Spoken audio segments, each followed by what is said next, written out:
12টা item দিয়ে আজকে আমাদের ভর্তা পার্টি। মানুষের জীবনে কিছু কিছু শখ থাকে যা পূরণ করার জন্য কিন্তু অন্য লেভেলের শৌখিন মানুষের প্রয়োজন হয়। স্পেশাল সিলেটি শীতল শুটকি ভর্তা। বলতেছিলাম আমাদের এই ভর্তা পার্টির কথা, লাস্ট ইয়ার ভর্তা পার্টি করেছিলাম, তো এইবার আমাদের আর করাই হচ্ছিল না। আমরা তিনজনে মিলেই আফসোস করতেছিলাম। এই সামারটা অলমোস্ট চলেই যাচ্ছে, একজন ইন্ডিয়া গেলে, আরেকজন লন্ডন, আরেকজন নিউ ইয়র্ক গেলে, আরেকজন শিকাগো, এই করে করেই যাচ্ছে। সব বড়লোক ফ্রেন্ডরাই এক হয়ে গিয়েছি, তাই না? এনিওয়ে একটু যোগ করলাম। তো যাই হোক, আমরা ভর্তা পার্টিতে চলে আসছি। আমার স্পেশাল সিলেটি শীতল শুটকি ভর্তা, ডাল ভর্তা, শিম ভর্তা, আলু এন্ড মুরগির মাংস, বেগুন ভর্তা, কাঁঠাল বিচের ভর্তা, চিকেন কারি। ভর্তা পার্টি বলতে যে শুধু ভর্তা হবে এরকম না, ভর্তা 10-12টা আইটেম থাকে, বাট সাথে কিন্তু অন্য সবকিছু আইটেমও পুরো দমে রাখতে হয়, যেহেতু বাচ্চারাও আছে। বাঁধাকপি ভর্তা, শীতল আলু ভর্তা। এত ভর্তার আইটেম ছিল, সবকটা ক্লিপ নেওয়া হয়নি, যেহেতু আমিও লাইনে দাঁড়িয়েছিলাম ভর্তা রাখার জন্য। আয়েশা অবশ্যই অনেক সুন্দর করে ভিডিও করেছিল। তো এনিওয়ে সবকটা ভর্তার আইটেম এখন হচ্ছে জাস্ট সেট আপ করা হচ্ছে আর কি। সবাই হাত লাগিয়ে কাজ করা হচ্ছিল, খুবই ভালো লাগতেছিল। আসলে এক একজন এক একটা করে নিচ্ছিল। যদিও ভিডিওটা দিতে লেট হয়ে গিয়েছে, তারপরও আমার যা মনে আছে বলতেছি। এখানে দই ছিল, নাসিমার হাতের বানানো, গড়ে বানানো দই, এত মজা হয় ওর দইটাও, তো পারফেক্ট হয়। তো যাই হোক, এখানে ছিল ইলিশের ভর্তা, চিংড়ি ভর্তা, শীতল ভর্তা, তারপর ডাল ছিল, আলু ভর্তা ছিল, চিকেন কারি ছিল, তাছাড়া ছিল হচ্ছে একটা শুটকিরও তরকারি, তারপর চিংড়ি ভর্তা ছিল, লাউয়ের বিচি ভর্তা, তাছাড়া ছিল ফুলকপি ভর্তা, বাঁধাকপি ভর্তা, ওইদিকে আবার লইট্টা শুটকিরও ভর্তা ছিল, তাছাড়া ডাল, আরও কি কি জানি আমার এখনো পুরো মনেই নাই। এনিওয়ে প্রথমে যেটা বললাম আর কি, সব শখ সবার সাথে পূরণ করা যায় না। কিছু কিছু শখ থাকে যেগুলো পূরণ করার জন্য অন্য লেভেলের মানুষও লাগে। দেখা যাবে তোমার কিছু শখ আছে যেটা কাউকে বলছো তুমি, ওরা হাসবে, না হয় তোমাকে আরো ছোট করে ফেলবে, না হয় দেখা যাবে আরো উল্টা মাইন্ড করে ফেলবে। তো দেখা যায় কি কিছু কিছু শখ থাকে যেগুলা ফ্রেন্ডদেরকে বলতে পারি, ওরাও খুবই শৌখিন। কিছু একটা বলা মাত্র আমরা তিনজনের মধ্যে দেখা যায় একজন একটা কিছু মুখে নিলেই আমরা দুইজন লেগে পড়ে থাকি যে না এটা কিভাবে করা যায়, এই প্ল্যান করতেই থাকি আর কি। তারপরে যেটা বললাম যে আমরা তিনজন মিলেই দেখা যায় বিজি থাকি, এক একজন এক এক দিকে ঘুরতে, তারপর ফ্যামিলি নিয়ে, ফ্রেন্ড সার্কেল নিয়ে, শ্বশুর বাড়ির লোকেরা নিয়ে। তারপরও শৌখিন যেহেতু বললাম যেটা, তো আমরা মানে পসিবল করি আর কি, অনেক কষ্ট করে এইগুলা অ্যারেঞ্জ করি। তো যাই হোক, আমরা এখন খাওয়া দাওয়া শুরু করে দিতেছি। আয়েশাকে আমি একটু রেকর্ড করতেছিলাম, ছেলেরা অলরেডি সব খাবার দাবার নিয়ে নিয়েছেন, আর এখন হচ্ছে আমরা সব মেয়েরা মিলে নিব। আয়েশার পরনের যে শাড়ি ব্লাউজ ওইগুলো কিন্তু আয়েশার পেজে অ্যাভেলেবেল আছে, আপনারা চাইলে নিতে পারেন। শাড়িগুলো খুবই কমফোর্টেবল, আমি আর নাসিমা পরেছিলাম, সারাদিন খুবই কাজ করছি, একদমই লাগে নাই, খুবই কমফোর্টেবল ছিল। তো এনিওয়ে এখানে হচ্ছে সবাই ভর্তা নিয়ে নিয়েছিলেন, আর আমার হচ্ছে একটা কাহিনী হয়ে গিয়েছিল।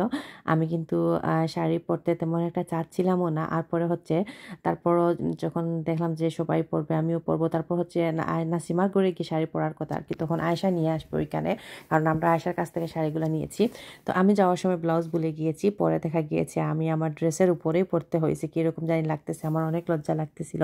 তো যাই হোক, কি আর করা, আমি অনেক লজ্জা পাইছি যে কেন ব্লাউজটা ভুলে গেলাম, আর এখন সব মেস হয়ে গেল।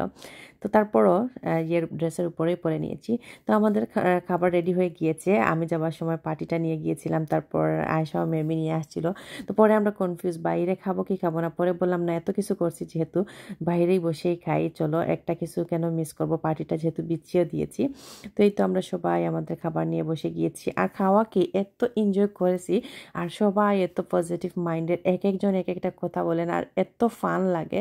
মানে আমার প্রায় ব্লগে আমি বলি যে কিছু কিছু মানুষ আসে যাদের সাথে মিশলে দেখা যায় পজিটিভিটি পাওয়া যায় বা ভালো লাগে, ফান লাগে। আর কিছু কিছু মানুষ আছে যাদের সাথে মিশলে দেখা যায় কি মন খারাপ হয়ে যায়, কুচা দিয়ে কথা বলে, এটা ওইটা, বা সবসময় দেখা যায় নিজেকে বড়ভাবে ভিতরে ভিতরে সবসময় একটা গেম প্ল্যান করতেই থাকে, কিছু না কিছু একটা করতেই থাকে।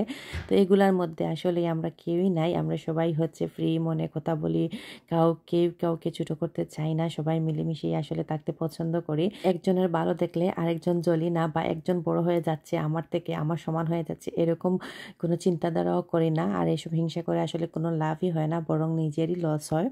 তো যাই হোক, এইসব হিংসা বিদ্বেষ বলে সুন্দর মন নিয়ে চলাটাই হচ্ছে বড়, না হলে কিন্তু নিজেই মাঝরাতে ঘুম ভাঙবে আর নিজেই নিজের সাথে কথা বলতে থাকবে আর ডিপ্রেশনের মধ্যে পড়ে নিজেই কষ্ট পাবে আর কষ্টের দুঃখে স্ট্যাটাস দিতেই থাকবে। তো হিংসা না করাই ভালো, অন্যের সাথে মিলেমিশে থাকাটাই আসলে ভালো। না হলে যেটা বললাম আর কি, মাঝরাতে ঘুম ভাঙবে আর মানুষকে নিয়ে চিন্তা করতেই থাকবে। আমরা তো মাঝরাতে ঘুম ভাঙে মানুষকে নিয়ে চিন্তা করা তো দূরের কথা, ঘুমই ভাঙে না।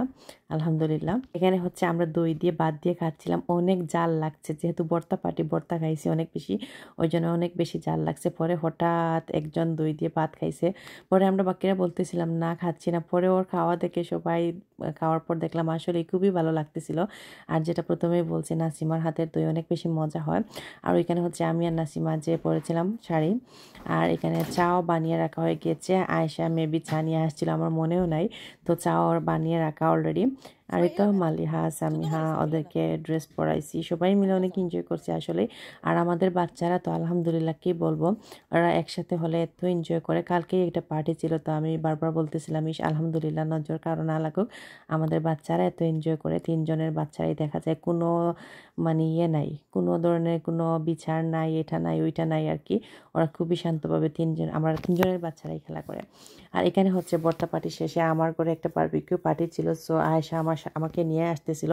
মালিয়ার আব্বু ওর একটা কাজ ছিল, তাই উনি লাঞ্চ করে চলে আসছিলেন, আর আমি পরে আয়েশার সাথে আসছি। তো আজকের ব্লগ এই পর্যন্তই। আর এই কয়টা ক্লিপ আমি আয়েশার কাছ থেকে আনছি, ওর ভিডিওগুলো অনেক সুন্দর হয়েছিল। ওর মেয়ে তো ভিডিও করে, আর আমি যেহেতু একা ভিডিও করতে পারি না, ওই জন্যই আর কি ওর কাছ থেকেই নিয়ে আসা। তো আজকে বর্তা পার্টিটা আপনাদের কাছে কেমন লেগেছিল অবশ্যই জানাবেন, আর সবাই ভালো থাকবেন। আল্লাহ হাফিজ, আসসালামু আলাইকুম।